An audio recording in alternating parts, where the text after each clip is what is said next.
A Great Argead Saga Alexein, Alexander the Great. Volume 1, Telesias, The War Dance. By Macaulay. A new episode every single day. Episode 26, Macedonia, Regent's Dawn. May 368 BCE, Royal Courtyard, Aegae. Day 2, Breaking the Siege, Moving to the Haliacmon. The morning air hung fragile and brittle, weighted by the pungent aroma of burning pine and the freezing clinical chill of damp earth, rising from the royal necropolis. At the center of the courtyard, the white limestone paving slabs remained grotesquely stained with the dried residues of wine from the previous night's funeral rites, a hollow celebration of a regency that had been shattered before it could truly begin. Now the palace was a tomb of its own making. The heavy outer gates were slammed shut and bolted, leaving the inner sanctum to serve as the final desperate line of defense. In the courtyard, the Theban vanguard, the custodians, stood in silent, bronze-clad rows, their expressions as impassive as the statues lining the walls. Ismenias had already stationed his men, his orders echoing with grim finality, watch the palace doors and let no shadow cross the threshold.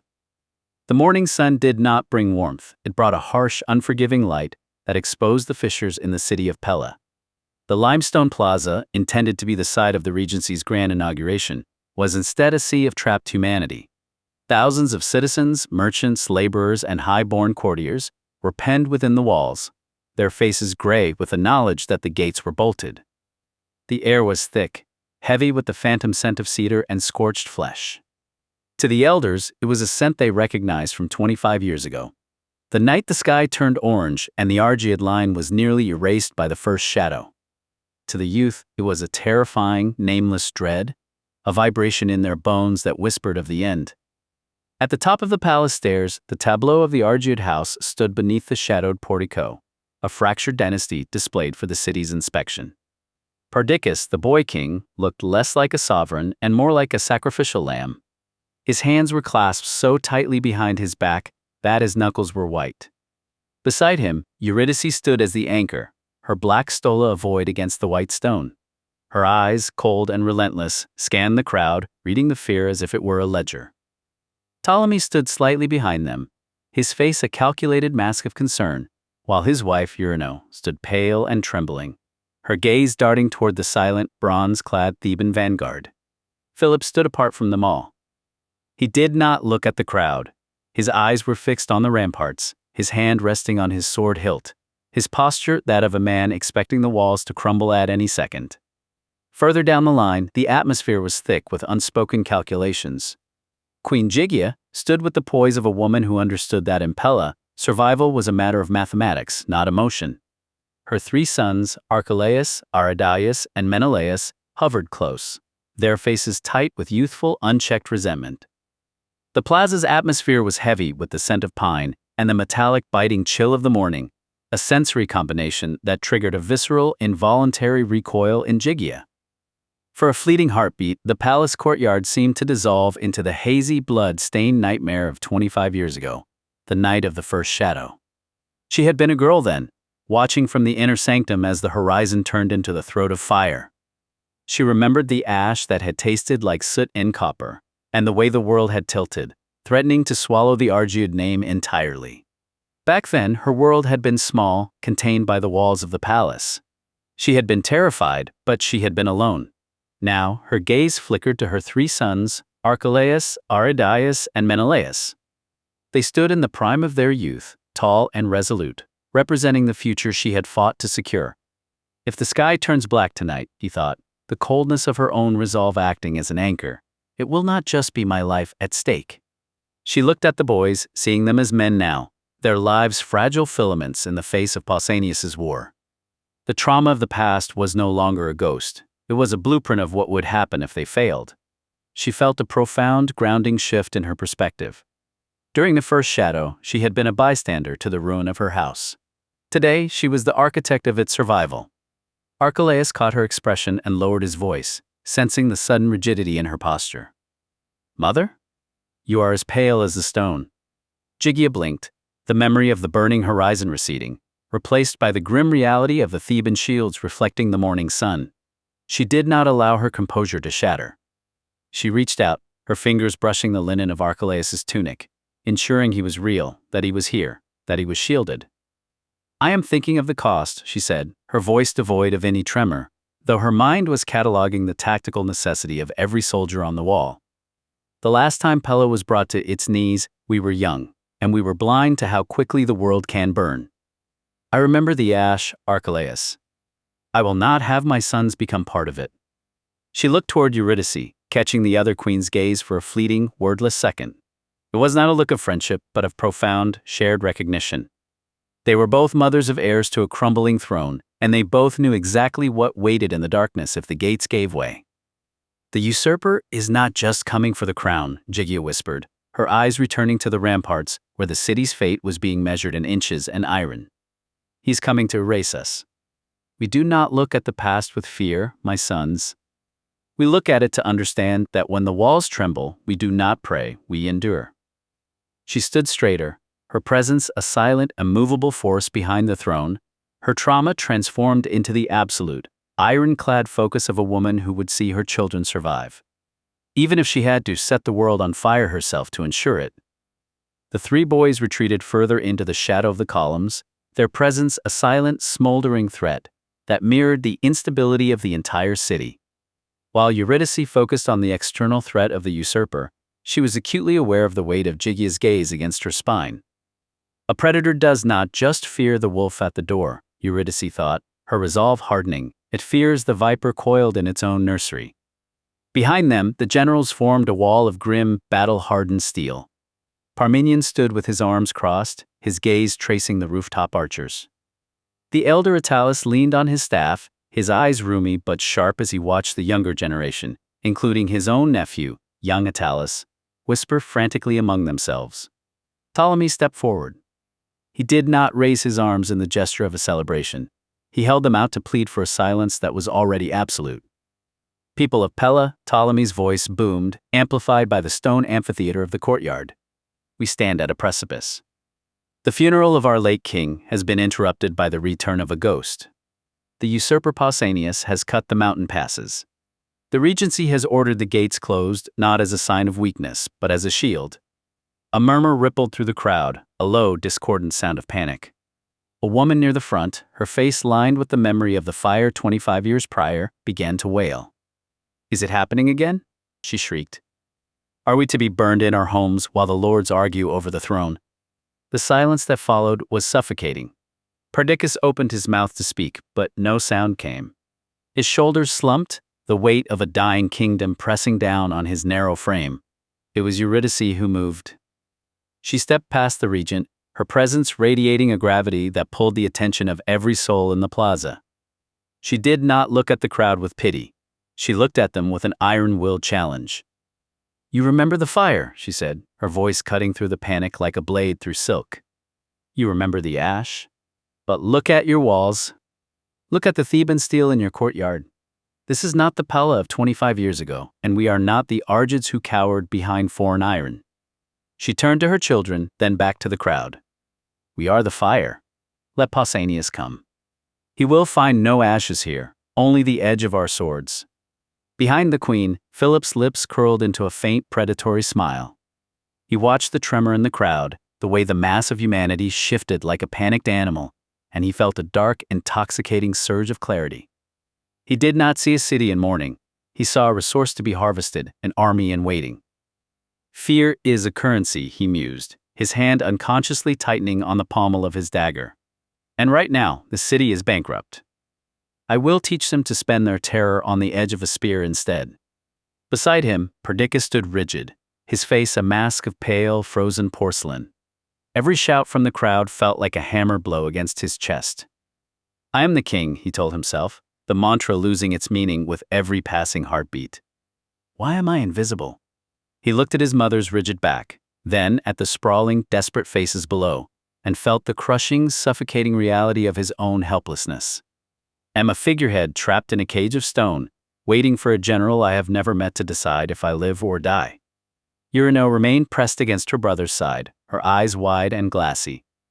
She did not hear the regent's promises of salvation. She only heard the frantic, irregular rhythm of her own heart. The drums, she thought, the phantom thud of Pausanias' approach, vibrating through the very soles of her sandals. They are coming to eat us. Everyone here is just waiting to be devoured.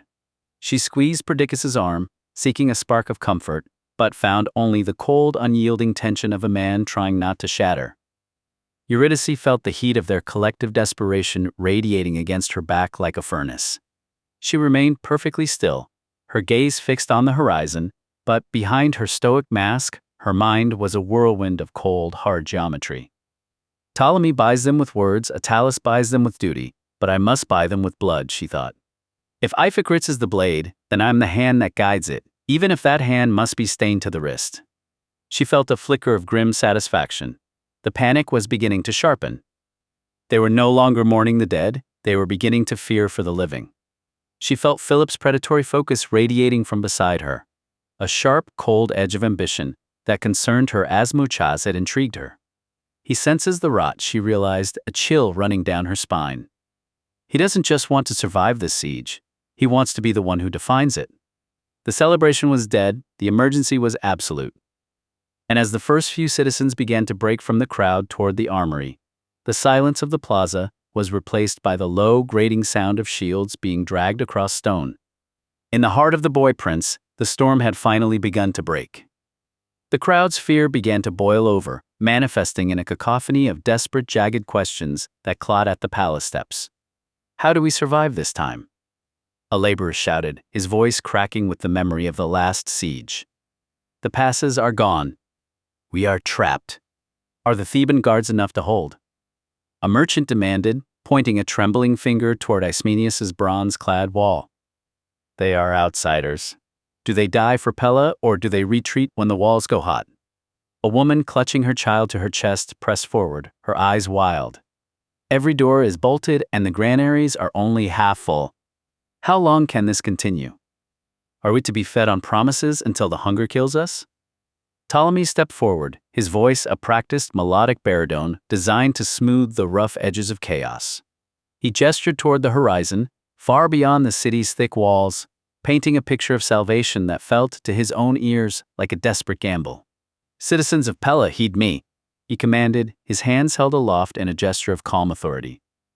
Believe me, he thought, his pulse hammering a frantic rhythm against his collar, or believe in the steel at your throats. It matters little, as long as you do not break. We are not abandoned. Messengers have reached the coast, and the Athenian general Iphicrates is already setting sail for Pella with his fleet. His army will strike the usurper from the flank, and the blockade will be broken. He paused, glancing toward the Queen Mother. He needed her silence to be taken as consent, for he was staking his regency on a man who played by his own rules. You must understand who leads this relief, Ptolemy continued, his tones softening to reach the mothers in the crowd. Iphicrates is no mere mercenary. He is the adopted son of our late king, Amyntas III. He is brother-in-law to our young king Perdiccas and Prince Philip, and he is bound to our queen mother, Eurydice, by ties deeper than treaty. He carries the blood of Macedon in his veins, and he will fight for his family and his home. He will fight for his own legend, Eurydice thought, standing stone still in the shadow of the portico. She felt the gaze of the city burning into her. He is a wolf, and I have baited him with the promise of a kingdom. I only pray he values the crown more than he values the prestige of conquering it. The crowd quieted, though the tension remained thick enough to choke on. Hope was a fragile thing, and Iphicrates was still just a name on a scroll, a ghost of an ally who had not yet appeared on the horizon.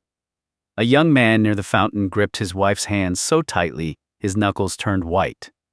If the general comes, the man thought, will we be liberated, or will we be caught between two armies fighting over our bones? Old Attalus, sensing the wavering line between resignation and collapse, hobbled to the edge of the stairs. He leaned heavily on his staff, his eyes scanning the sea of faces, the young men who had never tasted blood and the old men who carried the scars of the first shadow. The regent speaks of endurance, Attalus rasped, his voice cutting through the humid, suffocating air. But endurance is not passive. If you wish to see another sunrise, if you wish to see your children grow beyond the shadow of Pausanias, you do not stand on your porches and pray for the Athenian ships. He looked directly at the youths, his gaze lingering on the younger Attalus, who looked on the verge of flight. They are children, the old man thought with a sudden bitter pang of grief. They haven't seen the smoke turn the sun black. They don't know that once the fire starts, it doesn't stop until it finds bone. If Iphicrates is coming to save the honor of this house, Attalus declared, pointing his staff toward the armory gates, you must prove that the house is worth saving. Does Pella belong to the ghosts of the mountains or to the sons of the soil? If you are Macedonians, take up the steel. Show the usurper that we are not the terrified herd he remembers from 25 years ago. We are not sheep. A voice called out from the back, rough and defiant. Then prove it, Attalus shouted back. Grab a spear.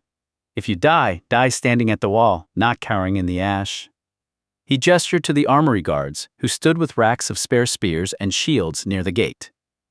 We are short of blades to man the outer perimeter, Attalus declared, his voice gaining a sudden serrated edge. We need hands that know these streets. We need hearts that refuse to let Pella become a pyre again. We seek the sons of Macedon. If you want to be the guards of your own lives, if you have the stomach to stand on the wall and look death in the eye, then come forward. Take up the shield. Prove that this generation is not fuel for the fire, but the wall that stops it.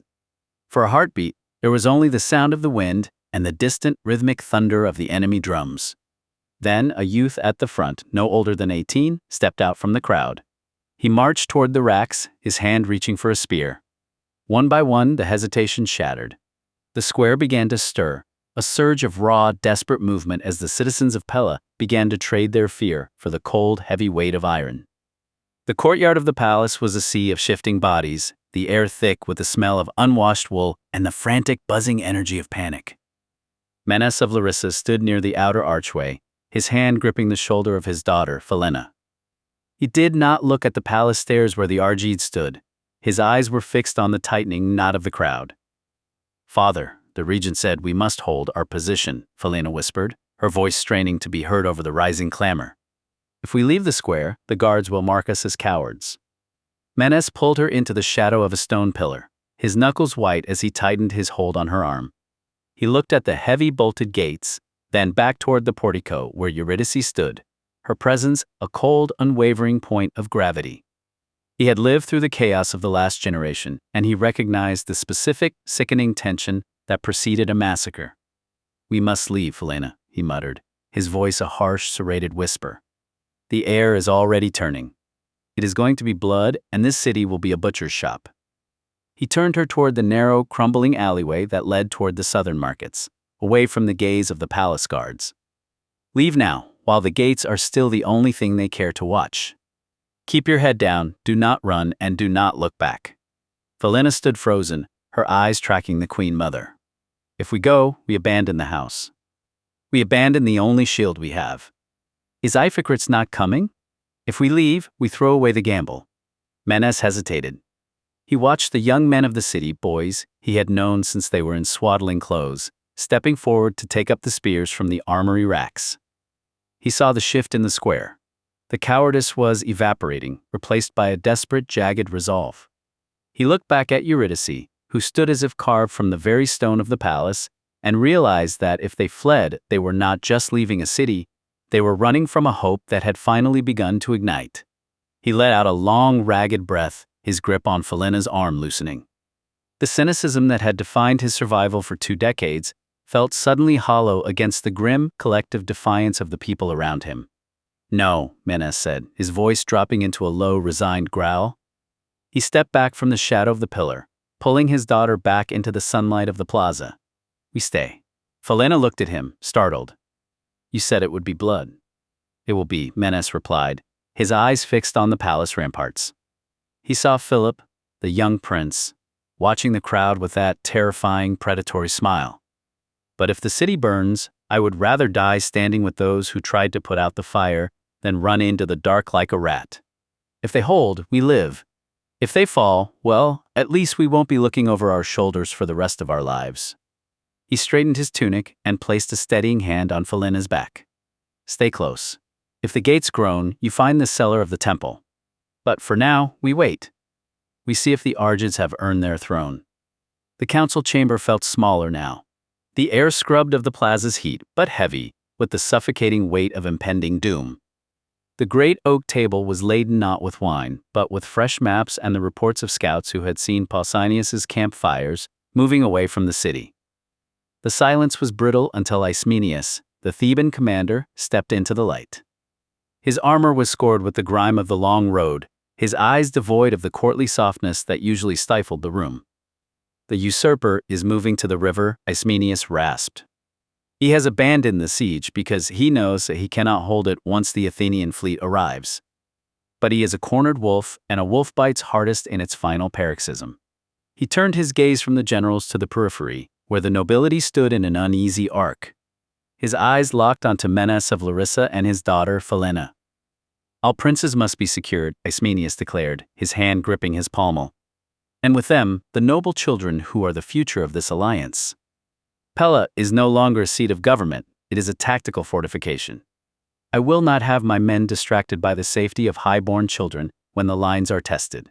The room tightened. Lord Dirtus of Elamia snapped, "The children are not baggage, Theban. They are the morale of the northern lords. You move them, you signal to our houses that we have already lost the capital." "I signal that I intend to win," Ismenias countered, his stare like flint. "If the walls are breached, the first thing the usurper will do is claim the bloodline of the Argeads to legitimize his shadow throne. I will not give him that leverage." Ptolemy, the regent, paced, his eyes darting to King Perdiccas. The boy king sat small in his high-backed chair, his gaze fixed on the table, trying to mimic the detached stoicism of the men around him. Parmenion, Antipater, and Creon of Phaerae remained motionless, statues in a tomb to be. Old Attalus banged his staff against the floor, silencing the dissent. "The Theban speaks of survival, not politics, Dirtus. Would you rather have your daughter's honor compromised in a breached city, or secured in the dark where she might live to see the dawn?" Menes of Larissa stepped forward, his voice steady despite the tremor in his hands. "My daughter is no soldier.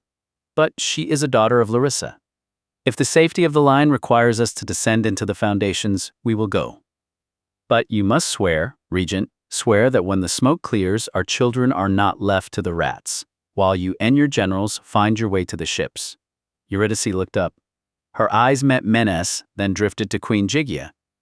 In that silence, the two women shared a crushing, unspoken weight. "No one is leaving Pella," Eurydice said, her voice cutting like winter ice. "The children will be secured in the lower sanctums, yes.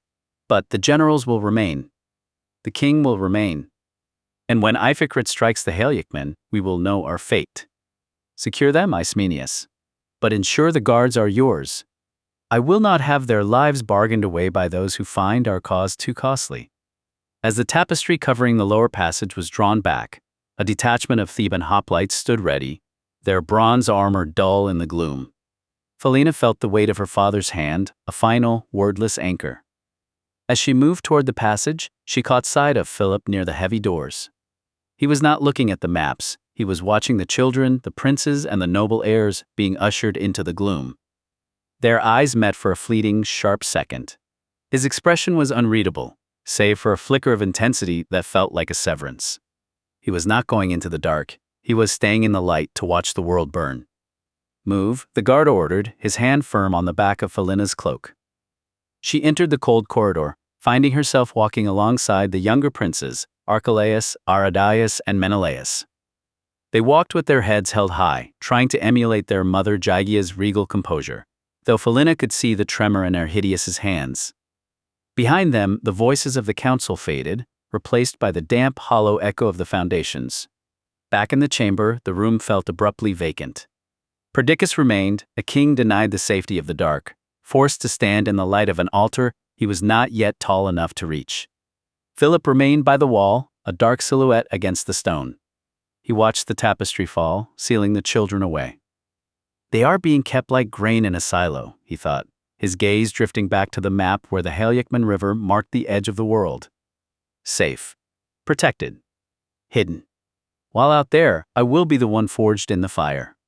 He caught a glimpse of Eurydice's face, a momentary fracture in the granite of her composure. She knew the cost. She had placed one son on the altar of the crown and the others in the tomb of the foundation. "The passage is sealed," General Parmenion noted flatly. "Good," Ismenias replied, turning back to the war. "Now we can discuss the fight without worrying about the ghosts we are leaving behind." The vacuum left by the children was absolute. Pella was no longer a city. It was a fortress. Its future, divided between those who would hold the wall and those who would wait in the dark, praying there would be a kingdom left to inherit. The lower sanctum was a cavern of damp stone and stale, recycled air, lit only by the sputtering orange glow of wall-mounted torches. The sounds of the council chamber above were muffled, reduced to a dull, rhythmic thudding, the sound of footsteps and distant, authoritative shouts that felt like the beating of a heart in a grave. Phelena sat on a rough-hewn stone bench, her arms wrapped tightly around her knees. Across from her, the three princes, Archelaus, Aridaeus, and Menelaus, had formed a tight, closed circle, their posture a mirror of their mother's guarded steel. Eurino, the regent's wife, sat apart from them, her head resting against the cold masonry. She looked fragile, her silk dress stained by the dust of the descent. "They are arguing again," Argead whispered, his voice cracking. He didn't look at the others. He was staring at his own hands, which were still trembling. "I can't hear the Theban's voice. He sounds like he's already measuring our graves." Archelaus shifted, his jaw set in a line of grim, forced maturity. "He's a soldier. Soldiers don't care about the lineage of the people they guard. They only care about the wall. If the wall falls, we're just wait." "We are not wait," Phelena said, her voice quiet but sharp enough to cut through the oppressive stillness. She looked at the princes. "My father said we are the future. If we aren't, then why bother locking us in this hole at all? They could have left us in the plaza to face the blades." Menelaus, the youngest of the three, looked up. "They didn't save us for our sake, Phelena. They saved us because if they lose us, they lose the right to call themselves kings when the war is over. We're just titles. We're political currency." The heavy door to the corridor creaked, and Philip stepped into the torchlight. He was not supposed to be here. The passage had been sealed, but the prince moved with the easy, silent grace of someone who knew the palace's hidden veins better than his own tutors. The room went deathly silent. Philip didn't offer a greeting. He paced the length of the chamber, his eyes scanning the faces of the trapped heirs. He didn't look like a boy of their age. He looked like a soldier assessing the structural integrity of a building before the demolition. "You're all sitting here waiting for the walls to collapse," Philip said, his voice flat and devoid of comfort. "And what would you have us do, brother?" Eurino asked, her voice barely a breath. "Go back up there and die with the rest of them." Philip stopped in front of the stone bench. He leaned down, his eyes locking onto Philena's, then shifting to his cousins. "If the walls fall, those Thebans at the door won't die for you. They'll retreat to their ships. If the usurper breaks the line, the first thing he'll do is find this room. You are not being protected. You are being corralled." "You're trying to scare us," Archelaus countered, though he stood up, his hand moving instinctively to the dagger he wore at his belt. "I'm telling you the truth," Philip said, his expression darkening. "The general is going to the river. The battle will be won or lost on the Haliacman. If the army breaks, no one is coming back for us. You think this is a shelter? This is the last stop." He reached out, slamming his palm against the stone wall. The sound echoed like a gunshot in the cramped space. "We wait for the Athenians, yes. If they win, the situation changes and we emerge. But if they fail, you don't wait for a soldier to decide your fate. You need a way out." He gestured to the wall. "This must be the path to the outside. It's the worst-case scenario, but we must be ready to move." Archelaus stood, his eyes narrowing. He began to run his fingers along the masonry, his touch clinical and precise. He pressed against a specific carving near the floor, a relief of a lion's head. With a low, grinding groan of stone on stone, a narrow fissure appeared behind the bench, revealing a draft of cold, earthy air. It wasn't a passage for soldiers. It was a vein, narrow and suffocating, designed for escape when the gates failed. "It leads to the irrigation tunnels," Archelaus noted, a dangerous purpose glinting in his eyes. "They empty out into the ravines 3 miles north of the city. If we go, they will know." "They'll hunt us," Eurino whispered, looking toward the door. "If we stay, we are bait," Menelaus added, his fear hardening into resolve. Philip looked at the opening, then back to the group. "We don't leave yet. We wait. But we memorize this path. If the torches go out and the bells toll, we don't wait for orders. We move." Philip and Archelaus exchanged a look of cold, shared understanding. They stepped toward the fissure, their shadows lengthening against the damp walls as they prepared to inspect the dark, wet path that led to the world outside. For the children of Pella, the fear had not vanished, it had been replaced by the cold, tactical calculation of survival. They were no longer just heirs, they were an Argead vanguard in the dark, waiting for the signal to vanish. The dusk air around the usurper's camp was thick with the smell of roasting meat and the low, coarse laughter of Illyrian mercenaries. Pausanias sat in his tent, his map illuminated by a guttering oil lamp, listening to the city bells of Pella ring out in the distance.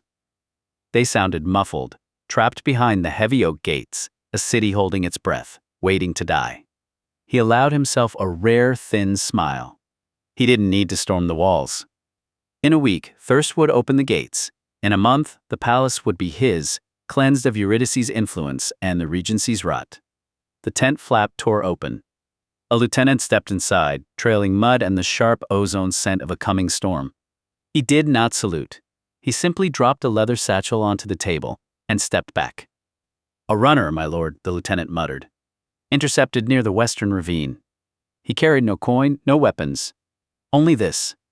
Pausanias frowned, his fingers brushing the wax seal. It bore the mark of the Pella Palace, but it wasn't a standard decree. He broke the seal, his eyes flicking over the Greek characters with casual arrogance. The arrogance evaporated. His pupils dilated as he read the name Iphicrates. The text was concise, a desperate crystalline coordination between the Queen Mother and the Athenian general. Iphicrates was not sending a diplomatic envoy. He was putting his fleet into the Thermaic Gulf.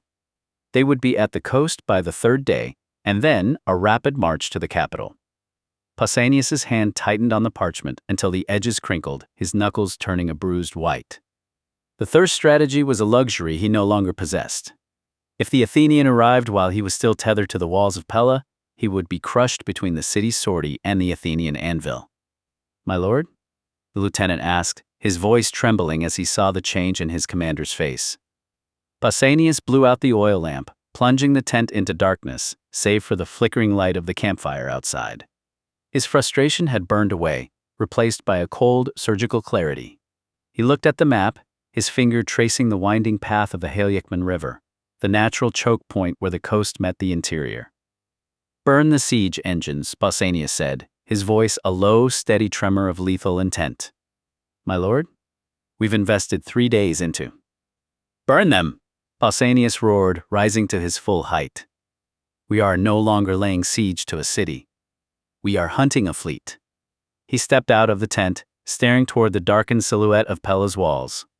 He would leave a ghost guard here, a thin line of men to keep the gates bolted and the illusion of a siege intact. But the bulk of his power, the core of his insurgency, would move tonight. "They expect us to wait for the walls to crack," he muttered, his eyes narrowing as he looked toward the northern horizon.